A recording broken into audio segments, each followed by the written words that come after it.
how to choose a mobile framework. It can feel a bit like deciding between different vehicles for a road trip. Let's imagine you are planning a trip and you have several different cars to choose from. Each car comes with its own quirks and can be suited to specific needs. In the world of mobile development, you have options like Flutter, React Native, Kotlin multi-platform, and plain old native development. So first, let's talk about Flutter. Imagine Flutter as an all-terrain hybrid vehicle. It's a platform created by Google that allows you to build apps that works across both iOS and Android using a single code base. Think of it as being able to drive both on highways and rocky roads without switching cars. It uses a programming language called Dart and lets developers craft very attractive UI easily. So in terms of pros, you will have auto reload that helps you see changes in real time. You have two styles, Cupertino and Material, for each Android and iOS. And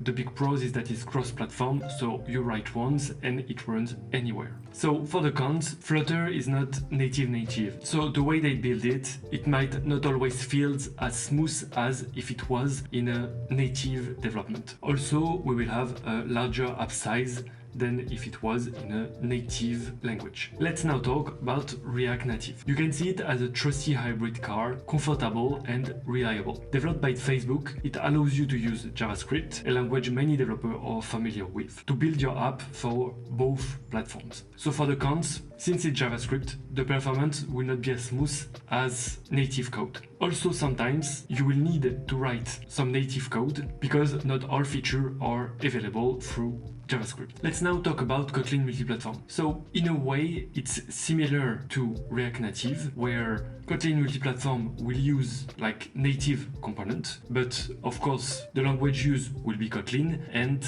not JavaScript like React Native. So Kotlin is already used for native Android development, and this approach allows sharing common code among different platforms while keeping native capability when needed. So then let's talk about native development. Here you develop separately for iOS in Swift, Objective-C, and Android with Java and Kotlin. The pros will be, of course, that you will have a smooth ride and a native experience, no imitation here. And it means that you can get full power of each platform. And of course, you will have maximum performance and flexibility. In terms of cons, it means that you will have two cars, so it means twice the maintenance. You're developing two separate code bases as well, which is like having both a car and a bike to take care of. So ultimately, choosing a mobile framework is about recognizing what suits your needs best. Think about whether you want something universally comfortable or if you're okay with optimizing for different terrain.